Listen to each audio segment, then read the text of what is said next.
As I dialed Dad again straight to voicemail, I paced the kitchen trying to think. Then I remembered Dad kept a file of all our property documents in his home office. Maybe there was something in there that could help. I dug through his meticulously organized filing cabinet until I found a folder labeled Property Willow Creek inside with the closing documents, permits for the stable construction, and jackpot, a complete copy of the HOA covenants with Dad's highlighting and notes in the margins. I flipped to section 7.4.2 about animals. Dad had highlighted the exact line they quoted in their notice, and written in the margin, horses exempt City Ordinance 14.3, which supersedes HOA regulations. Confirm med with City Attorney May 15, 21. Next to this was a sticky note with a phone number and the name Jennifer Wilson, City Attorney. My heart raced. Dad had already checked this. The HO couldn't ban thunder. The city rules protected us. I grabbed my phone to take pictures of the documents when headlights swept across the living room windows. A group of cars was parking outside the Perkins house across the street. The emergency HOA meeting was starting. Without thinking, I grabbed the file, shoved it in my backpack, and marched across the street. My hands were sweaty, my heart pounding, but I wasn't going to let them decide Thunder's fate without me there. I rang the Perkins doorbell. Mrs. Perkins answered, her pinched face registering surprise when she saw me. Ellie, what are you doing here? I'm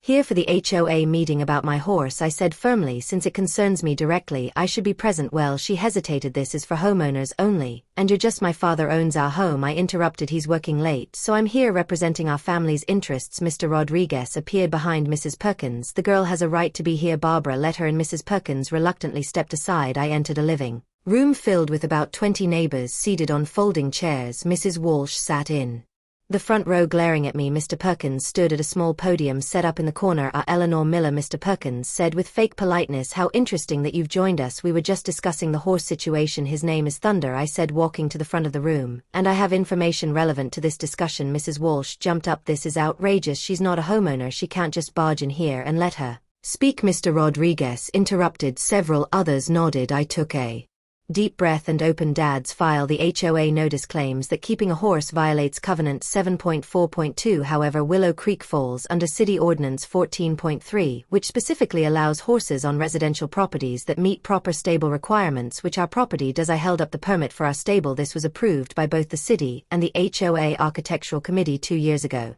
Mr. Perkins adjusted his glasses. Well, that may be, but riding the horse through the neighborhood is still also protected. I continued, gaining confidence. City Ordinance 14.3 specifically states that horses are permitted on all public roadways within city limits. The roads in Willow Creek Estates are public roads maintained by city taxes, not private HOA property. Murmurs spread through the room. Mrs. Walsh's face turned crimson. Furthermore, I added, I've been riding Thunder through this neighborhood for 3 years without a single complaint until yesterday. I always clean up after him, respect traffic rules, and keep to the roadway. The issue isn't just the mess, Mrs. Walsh snapped, it's the safety hazard. What if that beast goes wild and tramples someone? Thunder is a professionally trained quarter horse, I replied calmly. He's more predictable than most drivers in this neighborhood. A few people chuckled. Mrs. Walsh looked ready to explode. Mr. Perkins cleared his throat. Regardless of city ordinances, the HOA has the right to create more restrictive covenants for the good of the community. The board will vote on this issue now. Actually came a new voice from the doorway. You don't have that right when it conflicts with city law. Everyone turned. There stood Dad, still in his work suit, looking exhausted, but determined. Behind him was a woman in a professional blazer holding a leather portfolio. James, Mrs. Walsh gasped. We were just having a friendly discussion about— I heard everything, Diane, Dad said flatly, and I've brought Jennifer Wilson, the city attorney, to clarify a few legal points for the HOA board. The room went silent. Mr. Perkins' smug expression faltered. What exactly are you planning, James? Mrs. Walsh demanded, her voice shaking slightly. Dad smiled at me proudly before turning back to the room. That's an excellent question, Diane, one that I think everyone here will find very interesting. My phone buzzed non-stop with alerts. I nearly dropped it when I saw what was happening. Mrs. Walsh had turned me into public enemy number 1 overnight. The neighborhood page had exploded with angry comments. There I was, in blurry photos with Thunder looking like some kind of criminal. Mrs. Walsh had written, urgent alert, property values dropping as livestock roams freely through our streets. She'd added close-up pictures of hoofprints on the road like they were evidence in a murder case. My stomach nodded as I scrolled through the comments. Mr. Perkins, with his official HOA profile picture, had announced emergency HOA meeting tonight at 7 o'clock p.m. This situation will be addressed once and for all concerned. Homeowners should attend. Then came the flood of angry neighbors. My son has severe allergies. What if he has a reaction, wrote Mrs. Tompkins, whose son I'd seen eating peanut butter sandwiches at the park. I pay too much in HOA fees to live next to a farm. What's next? Chickens and goats roaming around, added Mr. Garrison, who I'd helped last summer when his car broke down. This isn't some country back road. We have standards here, commented someone I'd never even met. I slumped onto my bed, hurt washing over me. These were people who'd waved to me for years, people who'd complimented Thunder and asked to pet him. But then I noticed something else. Not everyone was against me. That road is public property according to city maps. The HO doesn't own it, wrote Mr. Finley, the retired lawyer from the corner house. I've watched this girl ride for years. She's careful, responsible, and cleans up after her horse. What exactly is the problem here? Asked M. Rodriguez, my high school biology teacher. Since when does the HOA control who uses public roads? I checked our bylaws, and there's nothing about horses, commented Mrs. Jackson, who'd lived here even longer than we had. My spirits lifted slightly. I wasn't alone. I grabbed my phone and called Dad, needing his advice more than ever. Straight to voicemail again. Dad, there's a huge problem with the HO. Mrs. Walsh is turning everyone against me, and Thunder, they're having an emergency meeting tonight. Please call me back as soon as you can. I hung up and felt tears threatening. Dad had been so busy with his mysterious project lately, always in meetings, always on calls, barely home. I missed how he used to handle neighborhood issues with calm confidence. I needed to do something. I couldn't just sit here while they decided my fate. I pulled out my laptop and started researching if the roads were public. Surely there were rules about this, city ordinances, property maps, something I could use. 2 hours later I had printed copies of city maps clearly showing the roads as public property, screenshots of city ordinances that mention nothing about banning horses, and even historical photos of our town showing. My peaceful morning rides with Thunder became a neighborhood war when the HOA and Mrs. Walsh decided horses don't belong on public roads, but they never expected my quiet dad was about to be sworn in as the new mayor. What would you do if your HOA's power trip suddenly crashed into your family's surprising political influence? Comment below where you're watching from. The loud bang of Mrs. Walsh's front door slamming made Thunder jump. Beneath me there she stood in her pink fluffy bathrobe and hair Rolla's face twisted like she'd bitten into a lemon. You stop right there, she screamed, pointing a bony finger at me. That filthy animal doesn't belong on our streets. I pulled gently on Thunder's reins, bringing my beautiful chestnut quarter horse to a calm stop. Good morning, Mrs. Walsh, I said with a smile that hurt my cheeks. Beautiful day for a ride, isn't it? Thunder snorted softly, as if agreeing with me. We've been doing the same ride through Willow Creek Estates for 3 years now, ever since Dad and I moved here after Mom passed away. These morning rides kept me connected to Mom. She's the one who taught me to ride. Mrs. Walsh stomped down her perfectly manicured lawn in her fuzzy slippers. Look at what that beast is doing to our road. Hoof marks everywhere. Do you have any idea how much we pay for road maintenance in this neighborhood? I glanced down at the spotless asphalt. Thunder's shoes barely left a trace. The road looks fine to me, Mrs. Walsh, and this is a public road, not private HOA property. Don't you get smart with me, young lady. Her voice got even shriller. I'm on the HOA board, and we have rules about livestock. This isn't some farm. 3 neighbors had poked their heads out their front doors, now watching our exchange. Mr. Rodriguez from across the street gave me a subtle thumbs up behind Mrs. Walsh's back. Thunder isn't livestock, he's my pet, and my riding companion, I explained calmly, though my heart was pounding. And I've checked with the city. Horseback riding is completely legal on all public roads. Mrs. Walsh's face turned the color of a ripe tomato. We'll see about that. She yanked her phone from her bathrobe pocket. I'm calling Mr. Perkins right now. He'll put a stop to this nonsense. Great. Mr. Perkins, the HOA president, who once sent my dad a 7-page letter about the height of our grass being a /4 inch too tall. Feel free, I said, gently nudging Thunder forward. Have a nice day, Mrs. Walsh. As we trotted away, I heard her furiously jabbing at her phone screen and spitting words into it. Harold, is Diane Walsh, that Miller girl, is riding her horse through the neighborhood again. We need to do something immediately. Mr. Rodriguez stepped off his porch and approached as I passed. Don't let her bother you, Ellie, he said quietly. Some people just need something to complain about. Thanks, Mr. Rodriguez. Thunder, and I try to be respectful. I know you do. My granddaughter loves watching you ride by each morning. Reminds her of the horses back in Texas. I smiled genuinely. This time maybe she can pet Thunder. Sometimes she'd love that. The rest of our ride was peaceful, birds chirping, sprinklers hissing on lawns, and Thunder's steady hoof beats creating a soothing rhythm. Dad was already gone when I got home. His job at City Hall kept him busy, especially lately with some big project he wouldn't tell me about. I unsaddled Thunder and gave him fresh water and hay in our small but legal backyard stable. Dad had made sure everything was up to code before we built it, knowing how picky the HOA could be.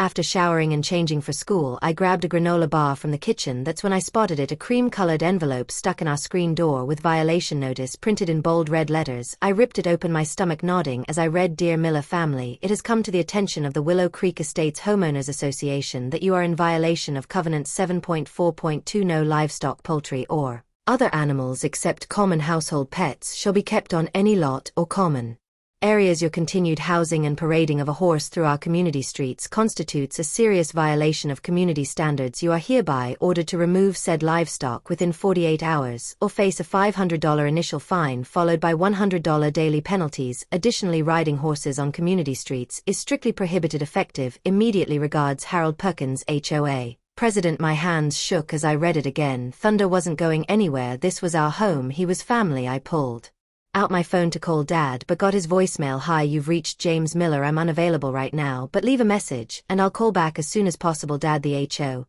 left a notice saying we have to get rid of Thunder in 48 hours. They're trying to find US $500. Please call me back. I don't know what to do. I grabbed my backpack, my mind racing as I walked to the bus stop. Mrs. Walsh stood in her driveway smirking at me. With her arms crossed next to her was Mr. Perkins, his bald head gleaming in the sunlight as he watched me with narrowed eyes. "Your Little Pony show is over," Mrs. Walsh called out. "This is a respectable neighborhood, not a barnyard." I kept walking, pretending not to hear, but my eyes stung with angry tears. They couldn't take Thunder away from me. They just couldn't. What would Mrs. Walsh try next? I slammed my locker shut so hard that Zoe jumped beside me. "Well, what's wrong with you today? The HO is trying to make me get rid of Thunder," I said, blinking back tears. "They left a notice with some garbage about livestock not being allowed." Zoe's eyes widened. "What, but you've had Thunder for years. Your dad checked all the rules before you moved in." "Right, of course he did." I pulled out the crumpled notice from my pocket. "Look at this. They're threatening to find US $500, then $100 every day after that." Zoe scanned the paper, her freckled face growing angrier by the second. "This is so stupid and totally unfair. I know.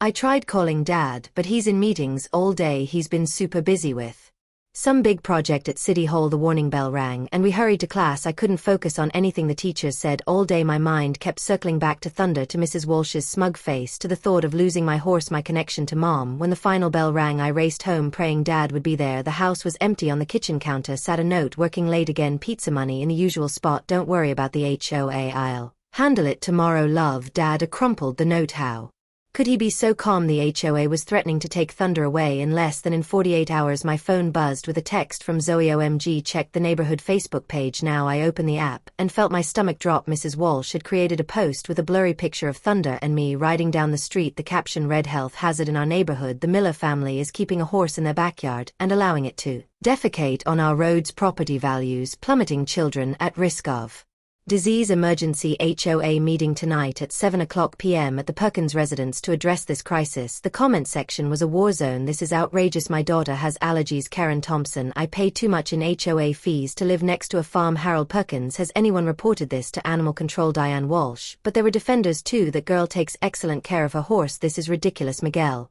Rodriguez: "The Millers checked all the permits before building that small stable. It's fully legal." Sarah Chun: "Pretty sure public roads aren't HOA jurisdiction anyway." Tom Blackwell: "My hands shook with anger.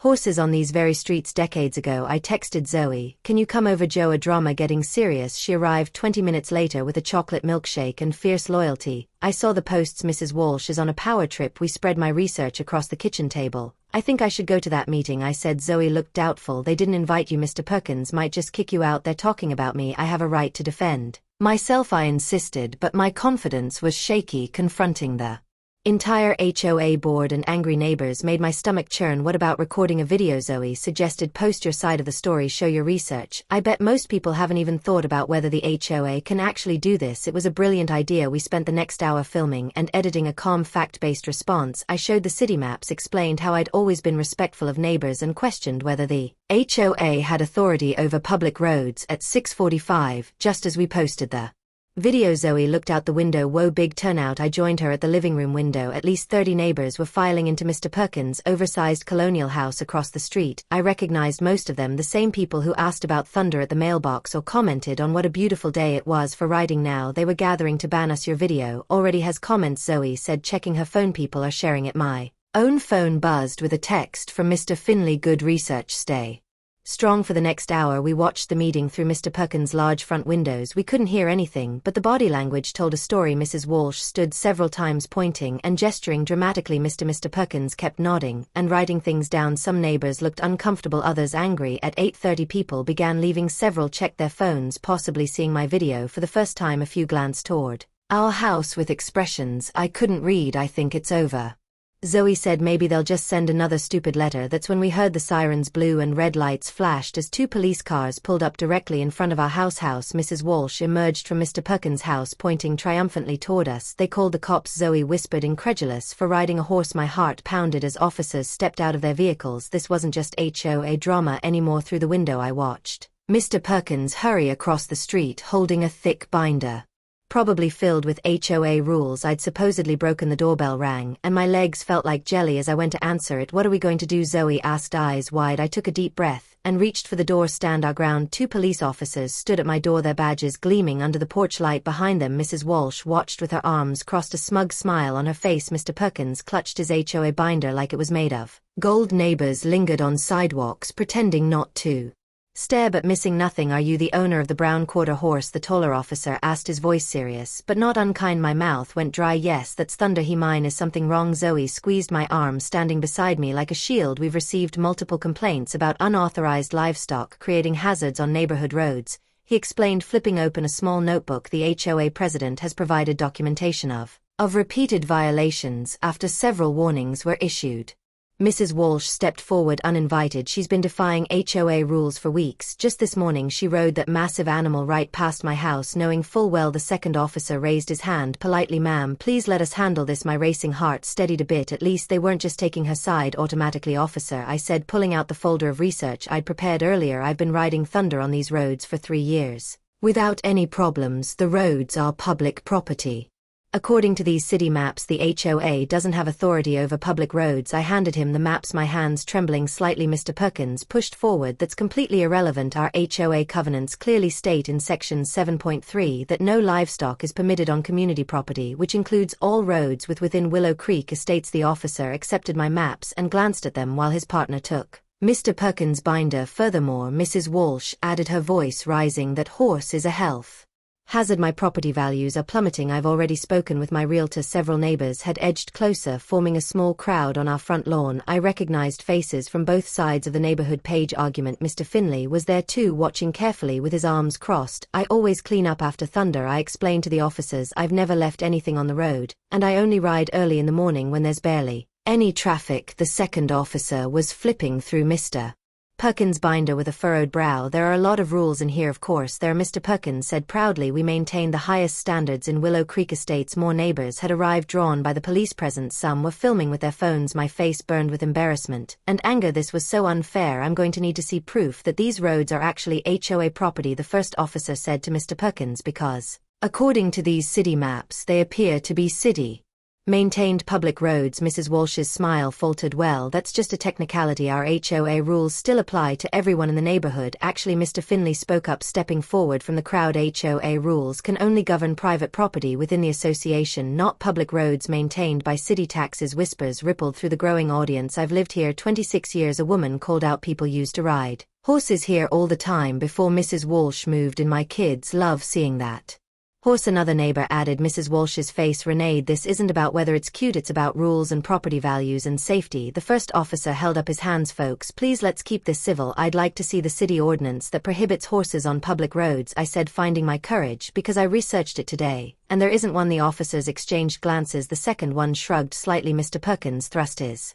finger toward me. The HOA super proceeds. No, it doesn't, interrupted Mr. Finley. I practiced law for 40 years. HOAs cannot override city ordinances or restrict activities on public property. A murmur of agreement spread through some of the neighbors. Additionally, I continued pulling out more paperwork. I found these historical photographs in the city library digital archives showing horses on these exact streets from the town's founding until about 10 years ago. Willow Creek was famous for its horse farms. I handed the printed photos to the officers, who studied them with interest. Mrs. Walsh stepped closer, her voice lowered, but still sharp. Officer, are you really going to let a teenager tell you how to do your job? The voted unanimously tonight that horses banned from our roads. The first officer looked uncomfortable. Ma'am, we enforce city ordinances, not HOA rules. But to keep the peace he turned to me with an apologetic expression. I'm going to have to ask you not to ride your horse in the neighborhood anymore until this dispute is resolved properly. What I gasp, but I haven't broken any laws, it's just temporary, he explained, until the HOA, and you can come to an agreement or get official clarification from the city. That could take months, I protested, feeling tears threatening. Mr. Perkins smiled triumphantly. We be sending formal violation notices tomorrow. The second officer was still reviewing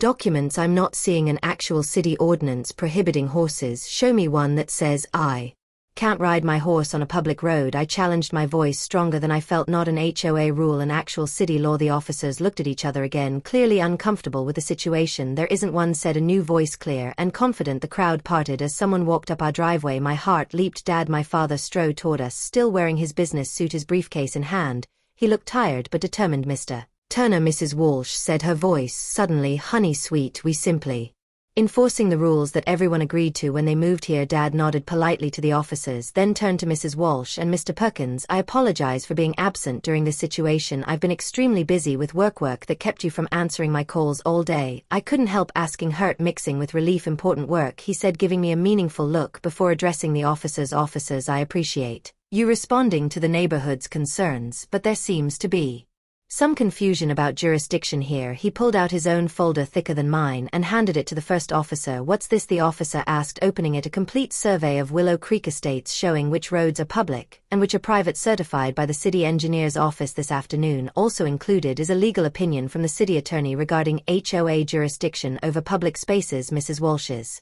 face drained of color. How did you get those documents so quickly, Dad? Ignore her question. You'll find that our street, along with most roads in this neighborhood, are fully public and maintained by city taxes. Mr. Perkins stepped forward. This doesn't change anything. Our HOA covenants clearly state covenants that were last updated 7 years ago and never properly filed with the county recorder office. Dad interrupted calmly. I discovered that oversight this afternoon as well. The whispers in the crowd grew louder. Dad, where have you been? I asked again, completely confused. What's going on? He put his arm around my shoulders. I've been busy, sweetheart, very busy. Mr. Turner, the first officer said carefully, these documents appear official, but I'm not sure how they help resolve the situation tonight. Dad smiled. Officers, I'd like to introduce myself properly. As of 3 p.m. today, I was sworn in as the new mayor of Willow Creek. Gasps erupted from the neighbors. Mrs. Walsh's mouth fell open. Mr. Perkins dropped his precious binder papers, scattering across our front lawn. Mayor, I whispered, stunned. That's your big project. Dad squeezed my shoulder. Surprise, you need to come inside right now, Dad said, his voice surprisingly firm as he walked past the police officers. Their faces showed confusion as they looked between Dad and me. Mrs. Walsh and Mr. Perkins stood frozen on our lawn, on their mouths hanging open. I'd never seen my father look so powerful. His usual tired smile was replaced with something that made even the officers straighten their backs. Officers, Mrs. Walsh, Mr. Perkins, I believe we need to have a conversation about jurisdiction and authority, Dad said, holding our front door open. My living room would be more comfortable than standing in this heat. The police officers exchanged glances. One of them shrugged. Mrs. Walsh clutched her designer purse like it might shield her from whatever was happening inside our house. Nobody wanted to sit first. Dad moved to his favorite armchair and nodded toward the couch. Please make yourselves comfortable, Mr. Mitchell. With all due respect, the first officer began, we received multiple complaints about. Before we continue this discussion, Dad interrupted, sliding a folder across our coffee table. You should probably know that as of 3 p.m. today, I was officially sworn in as the new mayor of Willow Creek. The room went completely silent. I could hear our old grandfather clock ticking in the hallway. That's impossible. Mr. Perkins finally managed his face turning an alarming shade of red. Mayor Thompson was just at our HOA fundraiser last weekend, and he announced his resignation the very next day. Dad replied calmly, health reasons. The special election result was certified this afternoon. I've spent the past 6 months campaigning quietly while researching something very specific, the legal boundaries between city authority and homeowners associations. Mrs. Walsh's knuckles turned white around her purse straps. You can't just waltz in and actually I can, Dad said, opening the folder. Officer Davis, Officer Reynolds, I believe you'll find this interesting. This is the official city attorney's legal opinion completed last week, confirming that no HOA in Willow Creek has any jurisdiction whatsoever over public roads. He handed the document to the officers, who leaned together to read it. Furthermore, Dad continued, pulling out a faded, official-looking document protected in a plastic sleeve. Horseback riding is explicitly protected under our city's founding charter from 1892, when Willow Creek was established as a horse breeding community. This protection has never been removed or ended. I couldn't believe what I was hearing. Dad had never mentioned running for mayor, not once. Mrs. Walsh found her voice. This is ridiculous. The damage those horses do to our roads has been thoroughly investigated. Dad cut in my second act as mayor was to request a complete assessment from our public works department. He pulled out another document with photos attached. Their report confirms no damage has occurred from occasional horseback riding. Dad turned to the officers. However, they did document these unauthorized "no horses allowed" signs that Mrs. Walsh has been placing on public property without permits. Each one is a $500 violation of city code. Mrs. Walsh's face drained of all color. "You set this whole thing up," Mr. Perkins accused, pointing a shaking finger at Dad. "You've been planning this." Dad leaned forward. "No, Robert, you and Helen set this up when you decided that your HOA rules somehow superseded city law, when you harassed my daughter for doing something completely legal, when you called the police instead of having a simple conversation." The officers had finished reading the documents. Officer Davis cleared his throat. "So to be clear, there's no actual violation regarding the horse?" "None whatsoever." Dad confirmed. "My daughter and her horse have every right to use any public road in this city." Mr. Perkins stood up suddenly. "This isn't over." Mitchell Dad smiled. "Actually it is, and before you leave," he handed Mr. Perkins another document. "The City Council will be conducting a comprehensive review of all HOA covenants for compliance with city ordinances next month. I'd strongly suggest you start your own review before then." Officer Reynolds looked almost impressed. "Congratulations on your election, Mayor Mitchell." "Thank you, officer. I hope next time we meet under more pleasant circumstances." As they all walked toward the door, I noticed something strange. A small group of neighbors had gathered on the sidewalk watching, and one of them was recording everything on her phone. "Dad," I whispered, "did you tell them to be here?" He just winked at me as Mrs. Walsh pushed through the small crowd, her face burning with humiliation. "I can't believe you kept this a secret," I said after everyone left. Dad sighed, suddenly looking tired again. "I wasn't sure I'd win, didn't want to get your hopes up, but once I saw what was happening with Thunder, I knew I had to try." "So you became mayor just to help me keep riding my horse?" I asked, feeling a mix of shock and love. Dad laughed and pulled me into a hug. "No, honey, I became mayor because this town needs someone who cares about what's right, not just what's in some rulebook." The horse thing was just good timing. My phone buzzed with notifications. The video was already spreading through the neighborhood group chat. Dad's revelation had become Willow Creek's biggest news. "What happens now?" I asked, still trying to process everything. Dad loosened his tie and smiled. "Now we see if those HOA bullies have learned their lesson, or if they want to find out what else their new mayor has up his sleeve." I woke up to my phone exploded, loading with messages. The video of yesterday's showdown had gone viral in our small town. Someone had even made a meme of Mrs. Walsh's face when Dad revealed he was the new mayor. I couldn't stop laughing until a message from Zoe caught my eye. "Check the HOA Facebook page now." What I saw made my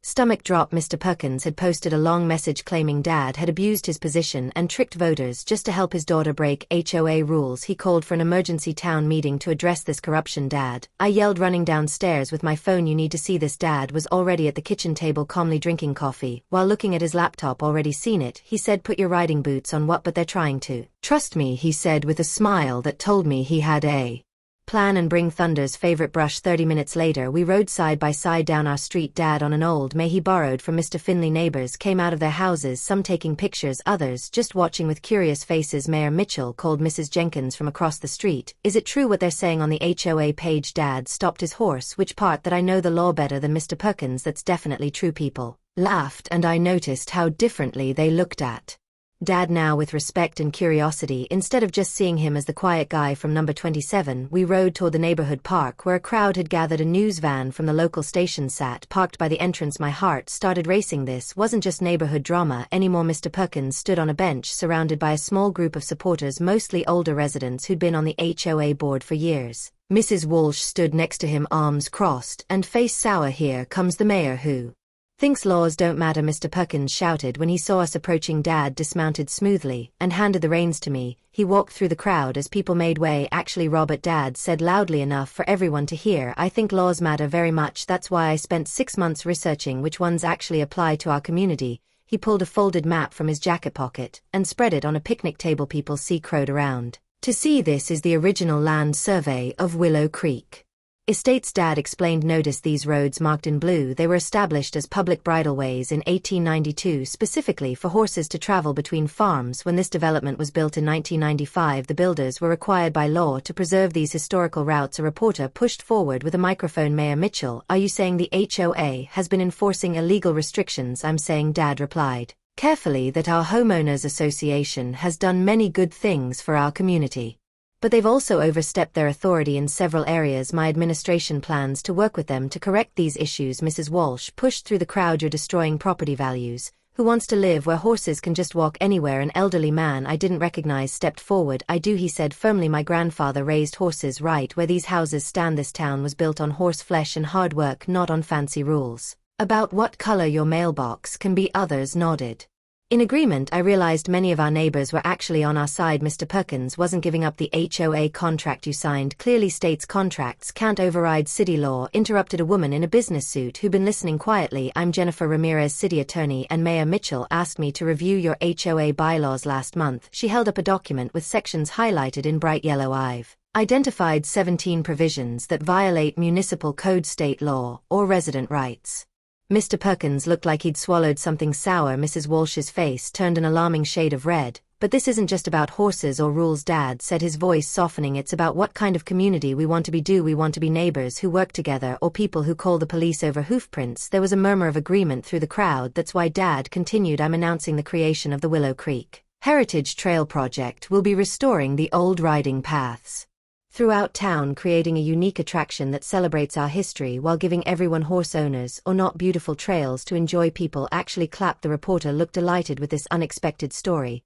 And to kick it off, Dad said, nodding toward the park entrance, I've invited some special guests. I turned to see Zoe riding up on her horse Midnight. Behind her came Emily and Jackson on borrowed horses from the local stable. And behind them, I couldn't believe my eyes were at least 20 more riders of all ages, some in Western gear, others in English riding clothes. The Will Creek Riding Club, Dad explained to the crowd, which hasn't been active since the HOA banned their annual parade 15 years ago. Mr. Finley, the oldest resident in our neighborhood, rode at the front of the group. We're mighty happy to be back, he called out, tipping his cowboy hat. For the next hour, kids got pony rides, adults asked questions about the Heritage Trail Project, and reporters interviewed everyone.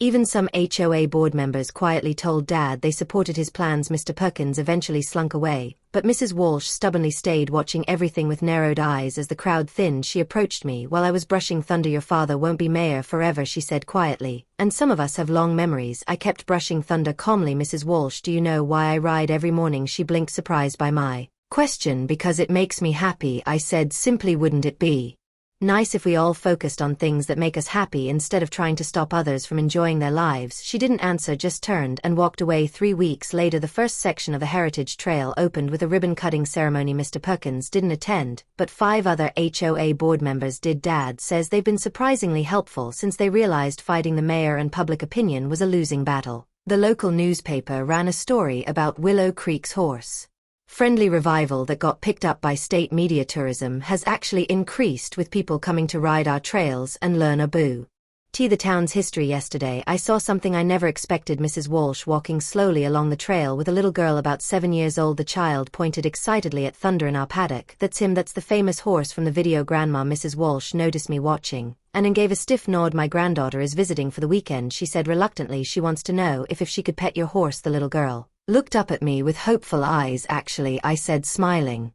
at her. Would you like a riding lesson instead? The girl's face lit up like Christmas morning. Even Mrs. Walsh's expression softened just a tiny bit. Dad says sometimes the best revenge is helping your enemies see the world through new eyes. I'm not sure Mrs. Walsh will ever fully change, but watching her hold her granddaughter steady on Thunder's back while the little girl giggled with joy that felt better than winning any fight